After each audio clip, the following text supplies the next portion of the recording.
A superfície terrestre tem 510 quilômetros quadrados de área e mais de 2/3 dela estão cobertos de água.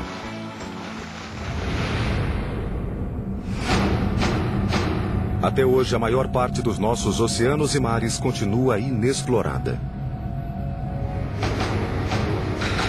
Sabemos mais sobre os segredos e enigmas da superfície lunar do que sobre as águas do nosso planeta. Da mesma forma que os OVNIs são avistados em nossos céus, os OSNIs, ou objetos submarinos não identificados, são avistados em nossos oceanos.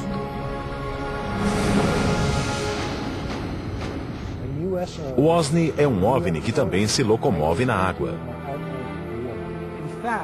Provavelmente, OVNIs e OSNIs são a mesma coisa. Um OVNI se torna um OSNI quando passa para o meio aquático. Explore conosco os mistérios inéditos deste curioso tipo de OVNI. Seria ótimo se a Marinha nos revelasse todos os OSNIs que tem observado. Sem dúvida é possível existir um veículo subaquático com velocidade supersônica. Considera-se que a cidade perdida de Atlântida seja uma base secreta para os OSNIs. A lenda de Atlântida sugere que essa base exista atualmente. Sabe-se que Cristóvão Colombo registrou uma observação de OSNI em seu diário. Viram-nos subindo e descendo durante a noite. A única ocorrência OSNI documentada pelo governo aconteceu em Nova Escócia, na costa do Canadá. Na noite de 4 de outubro de 67, um OVNI foi avistado planando sobre as águas de Shag Harbor. De repente, ele se inclinou e arremeteu na direção da água, produzindo uma luz forte e um som de explosão. De acordo com pesquisadores, os OVNIs das profundezas continuam se escondendo nas águas inexploradas da Terra. Será que eles apenas nos visitaram? Ou será que continuam aqui?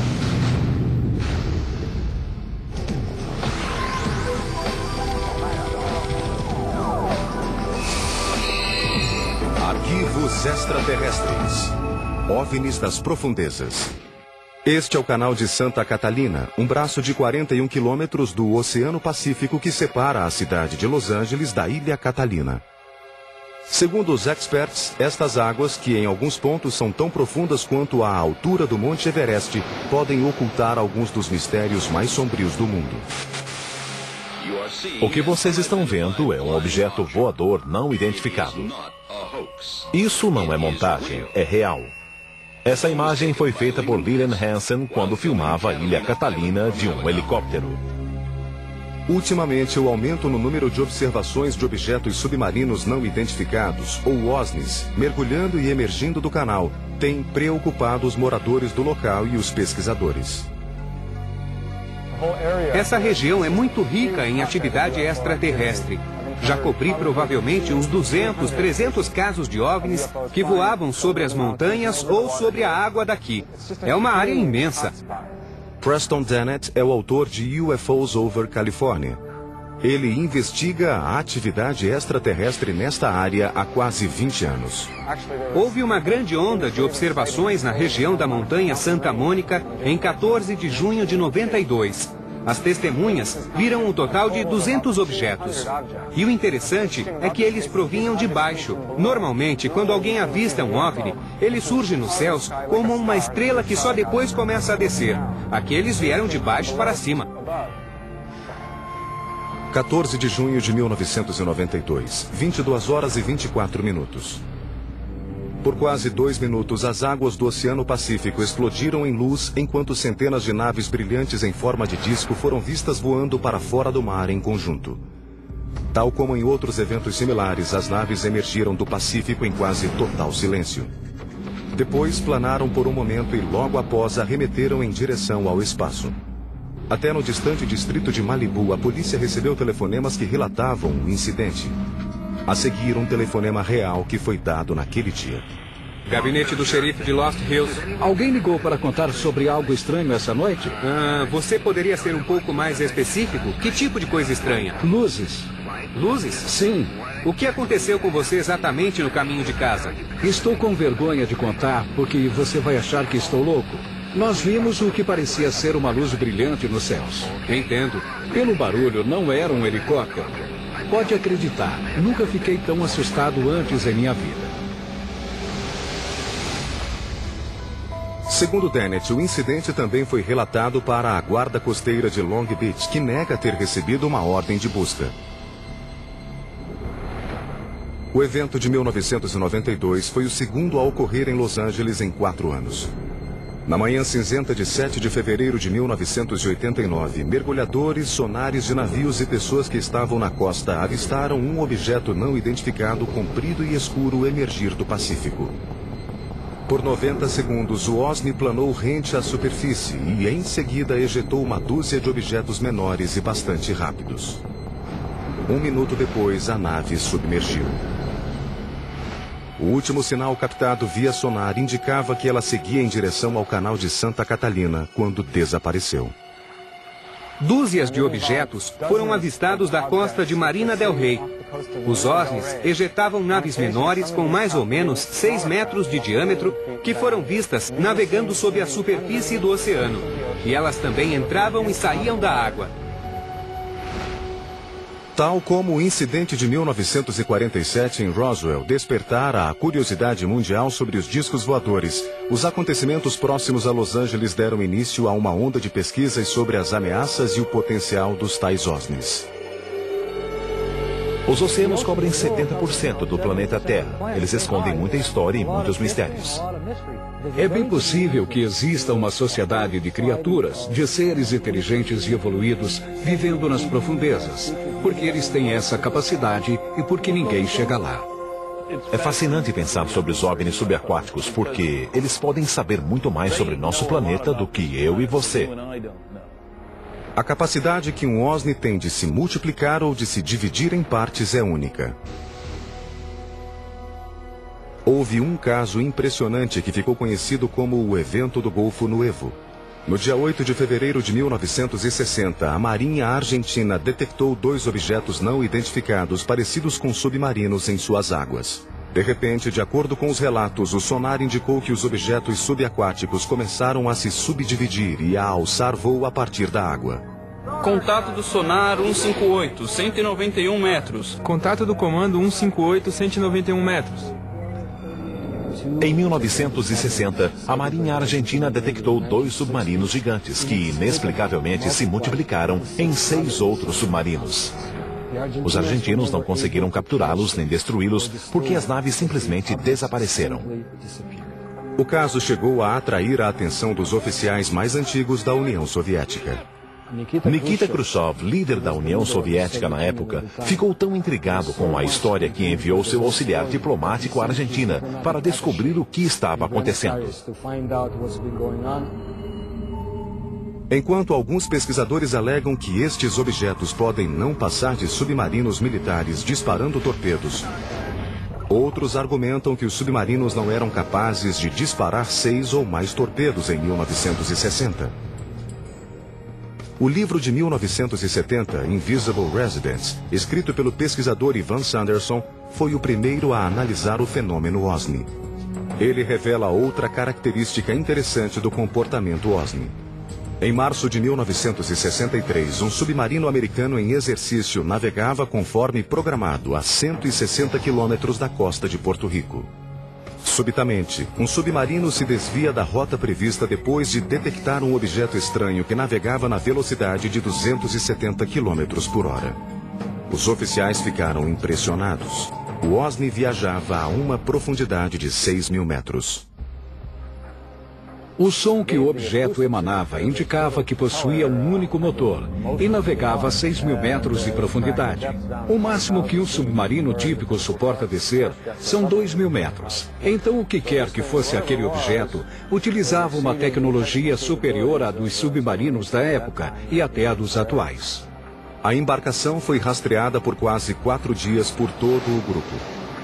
O objeto acelerava a velocidades impossíveis e depois parava e descansava, permitindo que a Marinha continuasse a rastreá-lo. Relatórios sobre este evento foram enviados à sede da frota St. Clair, em Norfolk, na Virgínia. Entretanto, não houve uma conclusão oficial a respeito do que foi detectado pelo sonar naquela tarde. De acordo com os relatos, o sonar da Marinha perdeu o sinal da embarcação depois da meia-noite do quarto dia e nunca mais o reencontrou. Ninguém construiu uma teoria sobre como algo poderia ser tão rápido. Temos relatos sobre OSNIs entrando e saindo do mar, mas não temos nenhum dado técnico. Discos voadores que estão nos céus, as pessoas conseguem ver, mas o que está debaixo d'água, quem vê é a Marinha, e a Marinha não nos conta o que vê.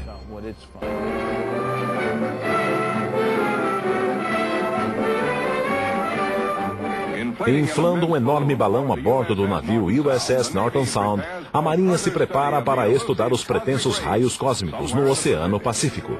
Esta é a novidade. Uma segunda consideração esclarece o mistério dos ditos discos voadores. São estes imensos balões de 30 metros de diâmetro, capazes de subir a 30 quilômetros de altitude, que foram confundidos com as tais naves. Dizem que em grandes altitudes esses gigantes alongados ficam planos como discos. Fim do mistério. Mas continuavam a chegar relatos ao redor da Terra. Em 11 de novembro de 1972, a imprensa internacional começa a divulgar outro caso extraordinário. Um objeto muito veloz, parecido com um submarino, foi captado pelo sonar no Fiord Sony, na costa da Noruega, e foi perseguido pela marinha daquele país por 2 semanas. Uma frota de navios e de helicópteros caçadores de submarinos foi organizada para encontrar o objeto. Em 20 de novembro de 1972, o OSNI foi visualizado pela primeira vez. Foi descrito como um objeto imenso e silencioso em forma de charuto. Um navio da Marinha prontamente disparou seus torpedos contra ele. Um navio realmente o avistou na superfície e o torpedeou. Só que o objeto submergiu. Apesar de todos os artigos se referirem ao objeto como se ele fosse um submarino, ninguém identificou a embarcação. Depois de rastrear o objeto por quase 2 semanas, a Marinha executa um plano para bloquear o fiord e capturar o OSNI. Eles tentaram bloquear o fiord para que nada pudesse entrar ou sair. Mas mesmo assim, depois de 15 dias, o objeto desapareceu. É por isso que acho que o veículo que foi rastreado pela Marinha não era um submarino, mas sim um OSNI. A seguir, teriam Cristóvão Colombo e seu pessoal avistado OSNIs entrando e saindo do Atlântico em 11 de outubro de 1492? Um antigo caso remonta à época de Colombo em 1492, antes do descobrimento da América. E tudo se passou no Santa Maria. 11 de outubro de 1492, 22 horas, uma noite calma e quente. Cristóvão Colombo e seu pessoal navegavam vagarosamente por entre as partes mais profundas do Atlântico e do Triângulo das Bermudas. Abaixo deles, a profundidade chegava a 6 quilômetros. De repente, luzes incomuns foram vistas brilhando no fundo do oceano. Um antigo caso remonta à época de Colombo em 1492, antes do descobrimento da América. E tudo se passou no Santa Maria. O nome dessa pessoa era Gutierrez. Ele estava no Santa Maria com Cristóvão Colombo e avistou um objeto em forma de disco emergindo da água. Um flash de luz com um brilho diferente de tudo o que se conhecia na época subitamente saltou do mar em direção aos céus, assustando Colombo e sua tripulação de 120 pessoas, distribuídas na frota espanhola de 3 navios. Em menos de 5 horas depois, eles viriam a descobrir o novo mundo. Cristóvão Colombo mantinha um diário em seu navio, e ele descreveu o que poderia ser interpretado como um fenômeno OVNI. O que eles viram, de acordo com o que está escrito, foi como a chama de uma vela que subia e descia durante a noite. Não tinha como ser uma fogueira na costa, pois estava muito além do horizonte. Este possível incidente OSNI é mais do que uma lenda. Pela primeiríssima vez, o texto original do Diário de Colombo foi disponibilizado para o History Channel pelos arquivistas da Universidade Fordham, que detém uma cópia rara, escrita à mão, do diário. O acontecimento de 11 de outubro de 1492 não foi o único. Durante a viagem de 2 meses, consta do Diário de Colombo o registro de incidentes peculiares, incluindo aparições inexplicáveis e ocorrências incomuns nos céus. A seguir, uma anotação de 10 de setembro de 1492, na metade do caminho da viagem. A tripulação do Nina afirma que avistou 2 tipos de pássaros. Mas estas aves nunca se afastam mais do que 25 léguas da Terra. Anotação de 11 de setembro de 1492. Avistei um grande fragmento do mastro de uma embarcação de aproximadamente 120 toneladas, mas não consegui içá-lo. Registros de 17 e 20 de setembro indicam que estrelas ou outras luzes desconhecidas moviam-se nos céus. Uma estrela saía de seu lugar, mas os outros pontos brilhantes não. E a infame anotação de 11 de outubro. Às 22 horas daquela noite, o almirante viu uma luz enquanto estava no convés. Chamou Pero Gutierrez, contou-lhe o que vira e pediu a ele para olhar na mesma direção. Pero assim o fez e viu a luz. O almirante a avistou outras 2 vezes. Ela parecia a chama de uma vela subindo e descendo. É possível que esses estranhos eventos registrados durante a viagem náutica mais marcante da história sejam resultado de embarcações extraterrestres que acompanhavam a frota de Colombo? Alguns sugerem, entretanto, que qualquer interpretação ou racionalização que se faça sobre o Diário de Colombo não corresponde à verdade. Se Cristóvão Colombo viu um objeto estranho sair da água, voar ao redor de seu navio e desaparecer, por que ele não contou isso a ninguém? Porque o teriam julgado louco e o prendido instantaneamente, é claro. Um dos mais antigos relatos sobre OVNIs vem de 329 a.C. Depois de avistar objetos comparados a escudos brilhantes que voavam em meio às águas do rio Chajartes, na Índia, Alexandre o Grande estava tão convencido de que vira naves extraterrestres que passou os 6 últimos anos de sua vida procurando por elas em um sino de mergulho, o primeiro submarino do mundo. Alguns pensam, entretanto, que as aventuras subaquáticas de Alexandre tinham um objetivo maior: encontrar e conquistar um único reino que o seduzia, Atlântida. Atlântida surge pela primeira vez na literatura histórica através dos diálogos Timeus e Crítias de Platão. Os deuses, incomodados com a atitude dos atlantianos, decidiram destruir Atlântida. Em um dia e uma noite, eles a atacaram com um cataclisma e ela afundou.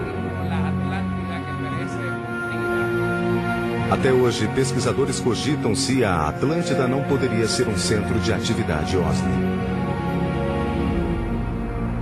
Sem dúvida, a lenda de Atlântida se baseia em um conhecimento, provavelmente já esquecido, sobre uma civilização subaquática secreta.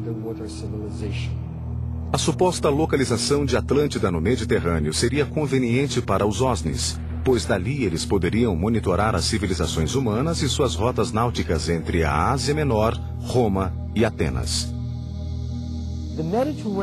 O Mediterrâneo foi o berço das antigas civilizações. Os comerciantes fenícios viajavam entre o Oriente Médio e a Grécia através dele.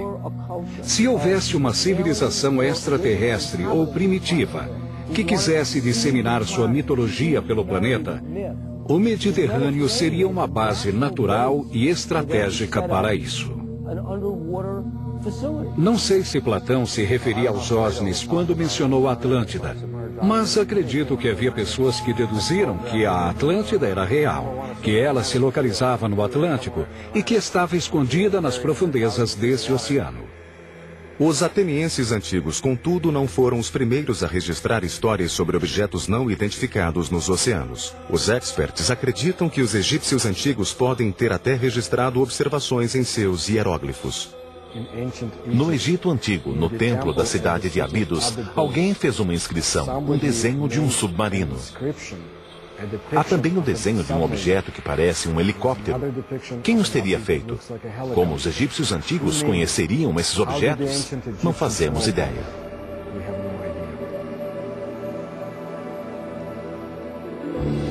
Um dos casos europeus mais antigos é uma série de relatos de observações ocorridas no século XI.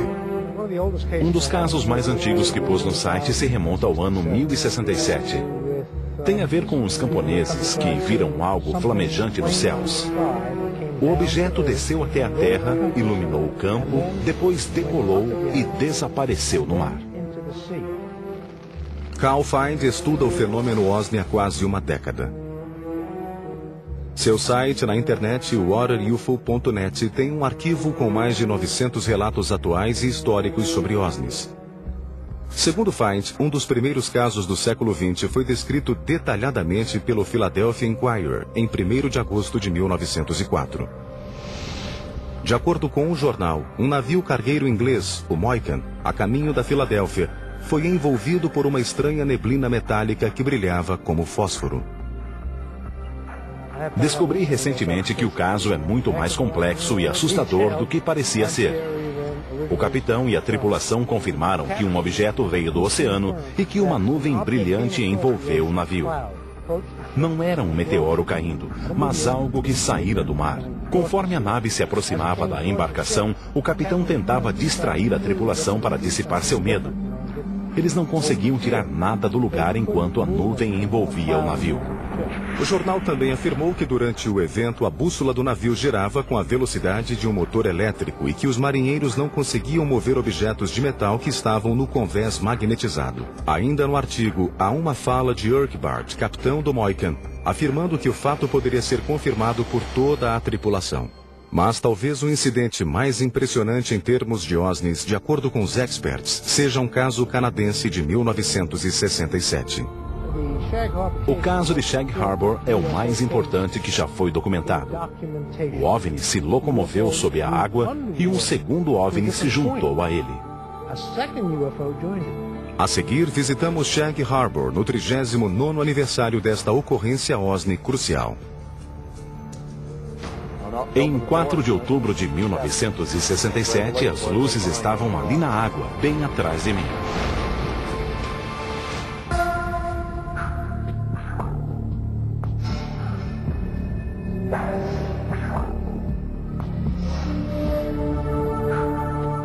"39 anos atrás, em 4 de outubro de 67, por volta das 23 horas e 20 minutos, algo aconteceu em Shag Harbor, que se tornou memorável nos anos seguintes.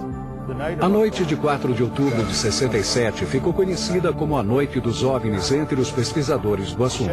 O incidente de Shag Harbor marcou a data em definitivo. Chris Stiles e Don Ledger passaram a última década pesquisando o incidente OSNI de Shag Harbor. O caso, largamente divulgado no Canadá na ocasião, foi totalmente esquecido nos anos subsequentes. No entanto, o livro lançado pela dupla em 2001, Dark Object, reabriu o caso e lançou nova luz às inúmeras observações de OSNIs daquela noite e das semanas seguintes. A razão pela qual o incidente de Shag Harbor se sobressaiu e eclipsou a importância das outras observações de OVNIs deveu-se ao fato de algo ter descido dos céus e entrado na água com muita luminosidade e barulho. O interessante é que no início ninguém associou o fato aos OVNIs. Muitos telefonemas foram dados imediatamente à Polícia Real Canadense mais próxima. E neles as pessoas diziam que tinham visto luzes ou que um avião podia ter caído no mar. A preocupação e o interesse eram no sentido de procurar por sobreviventes. Ninguém mencionou um OVNI.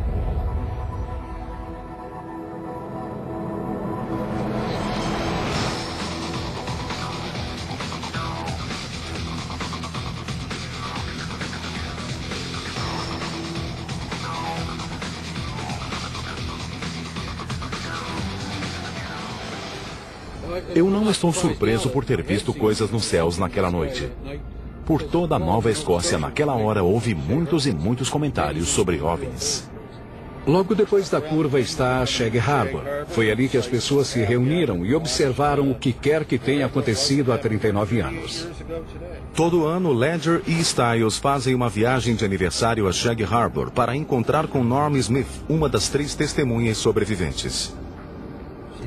Está vendo aquela ilha? É ali que tudo aconteceu. Foi lá que nós vimos a luz dentro da água. Sim, senhor. Como tem passado? Tudo bem, tudo na mesma.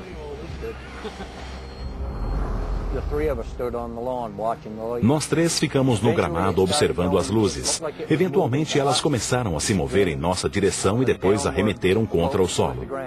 Pensamos que era um acidente de avião. Então, pegamos o carro do meu pai e viemos até este ponto, ao lado da árvore irlandesa.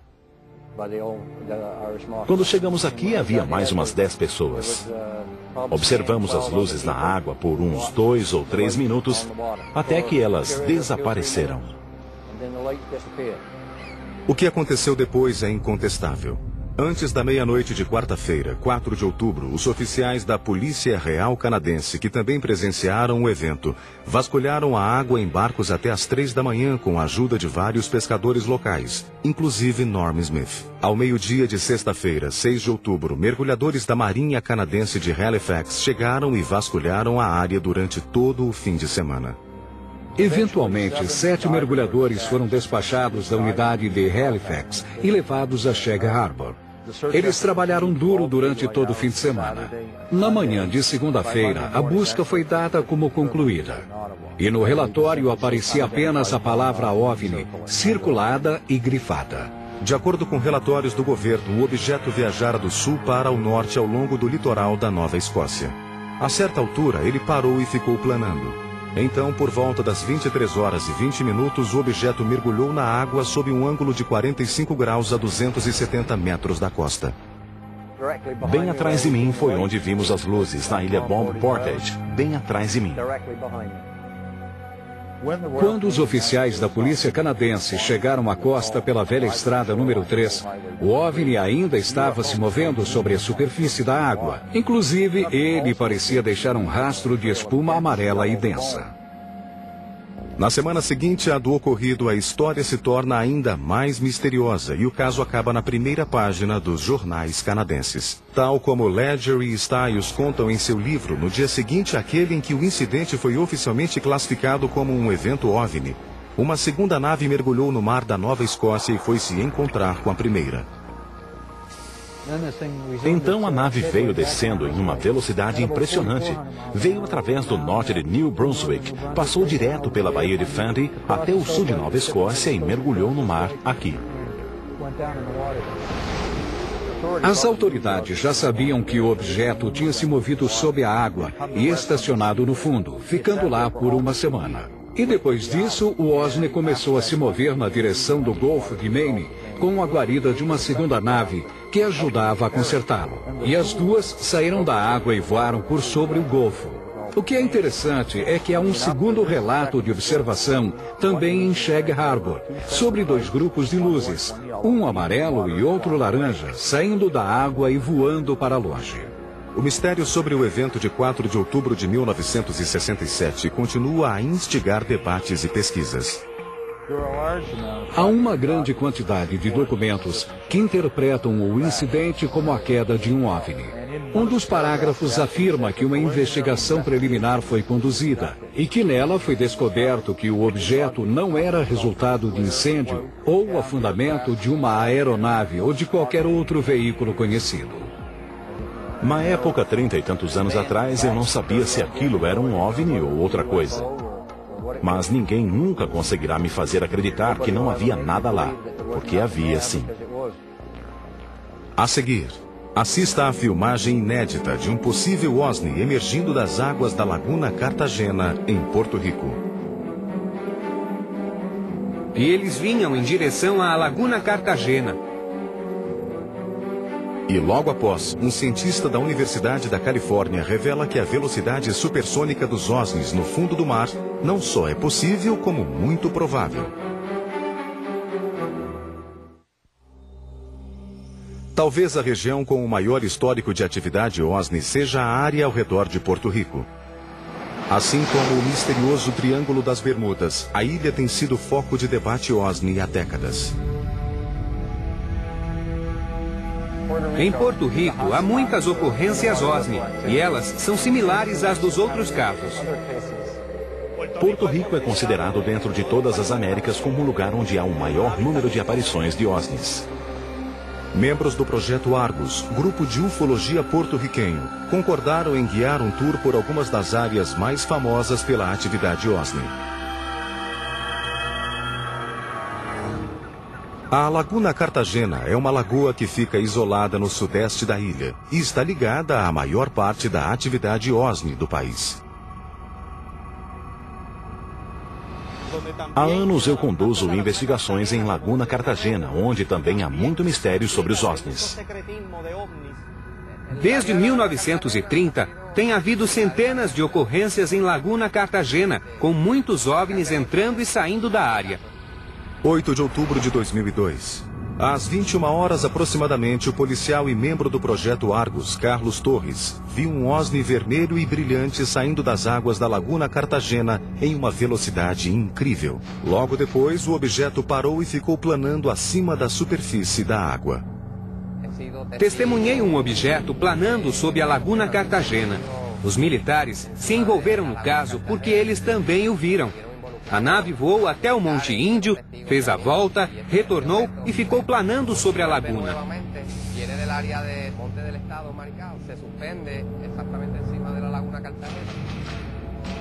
Depois de planar por muitos minutos sobre a área, o objeto mergulhou de volta às águas da lagoa. Outro membro do Argus, Giuseppe Quinones, acredita que conseguiu filmar o mesmo objeto em 2004. Fiz uma filmagem em 20 de novembro de 2004 na área de Laguna Cartagena.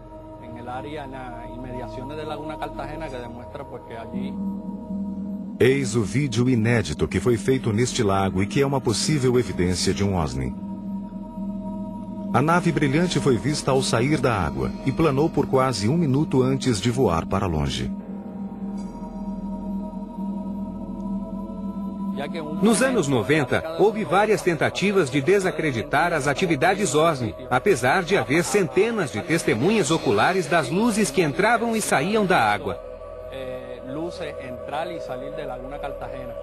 Elas têm sido vistas por todo o país. Os locais mais mencionados são a Laguna Cartagena e a Rota 303. A região de Lajas, por onde passa a Rota 303, tem sido outra fonte de observações de OVNIs e OVNIs. Em 1997, no Monte Índio, pode ter ocorrido a queda de uma nave. Ela deixou a zona de impacto toda chamuscada e muitas perguntas sem resposta. Em 5 de maio de 1997, um OVNI caiu ali e queimou quase tudo no topo da montanha. Havia agentes federais naquela noite e eles abriram algo. Seria um OVNI? Depois do incidente de 97, os oficiais locais do governo começaram a levar mais a sério as aparições de OVNIs e OSNIs. Como resultado direto disso, o prefeito de Lajas, Porto Rico, renomeou a estrada que atravessa a região de Rota OVNI 303. Mas, por enquanto, outras ocorrências OVNI ao redor da ilha pressionam os experts. Nos montes que ladeiam Lajas, um misterioso aeróstato do governo, um radar suspenso por balão, é lançado frequentemente a mais de 6 quilômetros de altitude, teoricamente para monitorar o clima e o tráfego aéreo. Entretanto, os pesquisadores acreditam que a função real do radar seja outra: observar e registrar as atividades OVNI e OSNI. Há um documento do governo na legislação que afirma que uma investigação secreta e não pública foi conduzida a respeito das ocorrências OSNI. E lá está escrito que os objetos não são perigosos para a humanidade. A grande quantidade de ocorrências OSNI ao redor da pequena ilha levou muitos a cogitar que as águas profundas do Triângulo das Bermudas, logo depois da costa, escondam mais do que OSNIs. Experts e pesquisadores do mundo todo acreditam que lá existe uma importante base extraterrestre.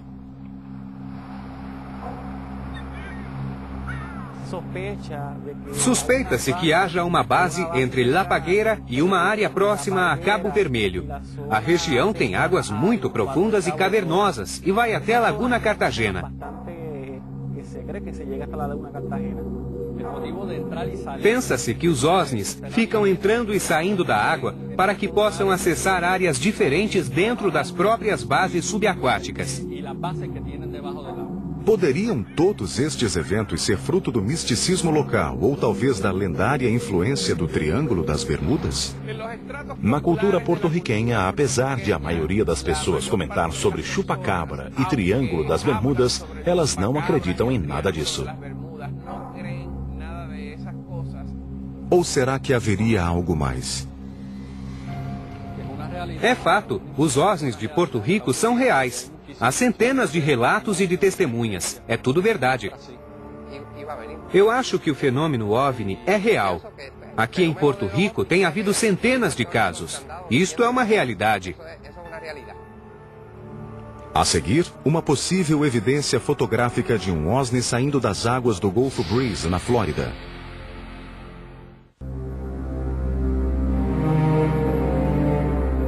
Acredita-se que os objetos submarinos não identificados sejam capazes de se mover através de nossos oceanos de um modo que desafia todos os princípios da física moderna. Os experts ficam impressionados com a habilidade que as naves têm de navegar sob grandes profundidades, de atravessar o gelo e de singrar os mares em velocidades supersônicas.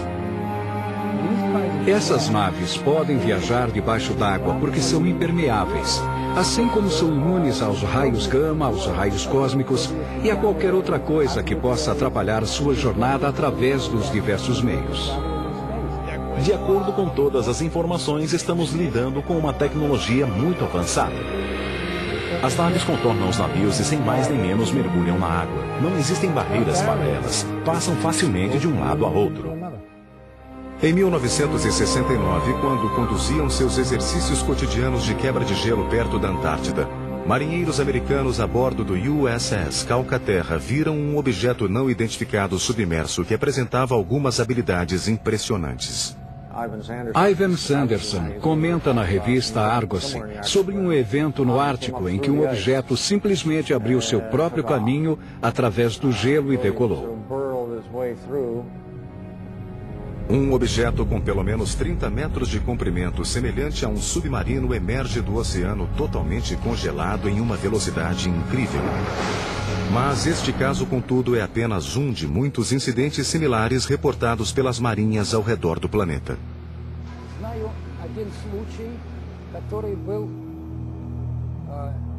Sei de um caso que ocorreu próximo a Leningrado no inverno de 76. Um OSNI quebrou o gelo, manobrou embaixo d'água e rompeu o gelo novamente para sair.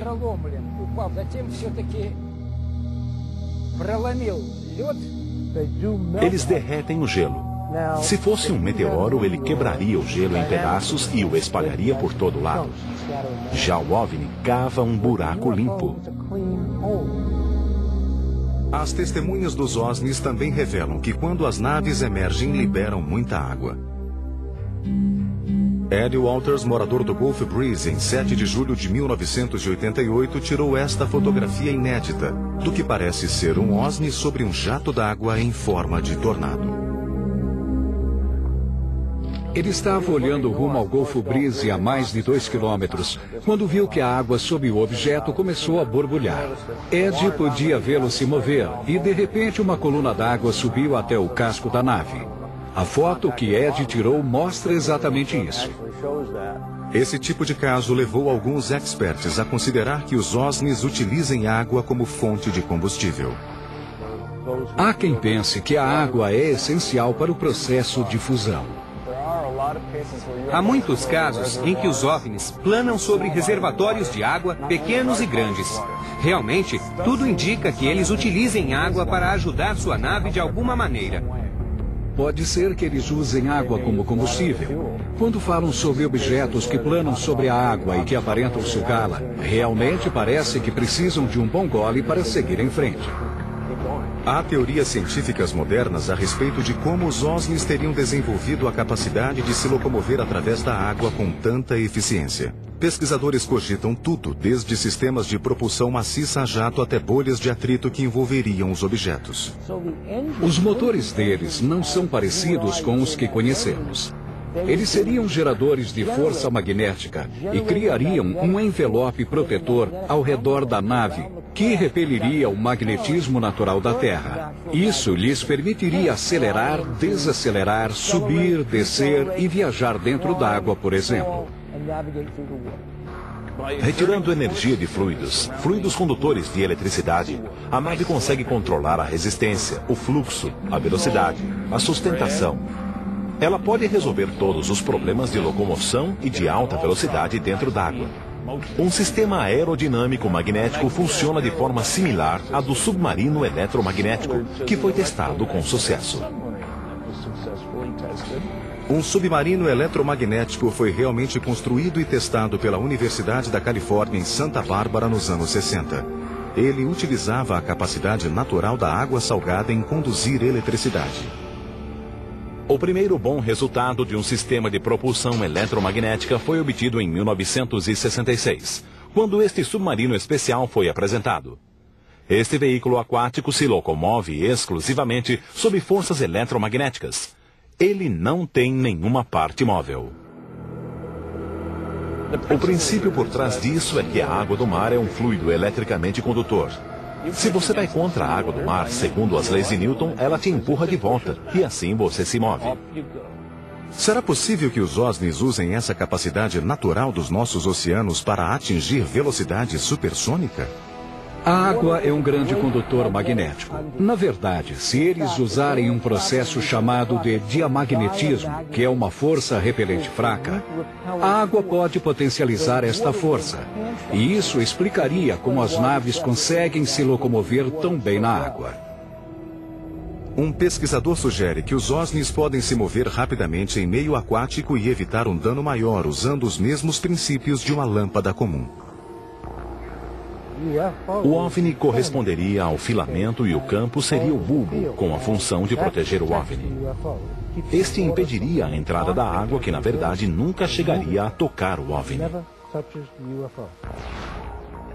É possível conseguir isso criando-se uma bolha com alto poder de cativação ao redor do objeto todo.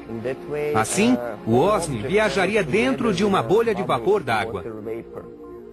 Marco Pricevak é professor de engenharia mecânica da Universidade da Califórnia, em Riverside. Ele montou um experimento para o History Channel demonstrando a física por trás da possível velocidade supersônica em meio aquático. Basicamente, a única coisa com a qual se pode brincar é a forma do veículo e ela deve obedecer às formas padrão de um submarino. Para demonstrar como diversos formatos podem produzir as condições para a locomoção subaquática supersônica, Pricevak e sua equipe criam uma corrente submarina e colocam corante verde e lasers potentes ao redor de diferentes objetos submersos. Então, se tratar de um corpo aerodinâmico, vemos que o líquido flui impassível ao redor dele. Este objeto aerodinâmico vermelho demonstra a forma perfeita para uma embarcação submarina veloz. Por outro lado, o cubo cria máxima resistência pelo objeto todo. Um bom formato para um veículo subaquático com alto poder de cativação seria similar ao de uma cápsula de retorno da Soyuz ou de outras missões espaciais. As leis da física terrestre mudam drasticamente sob a água. Levar um veículo submarino a uma velocidade supersônica demanda uma quantidade de energia maior do que a que se pode produzir atualmente.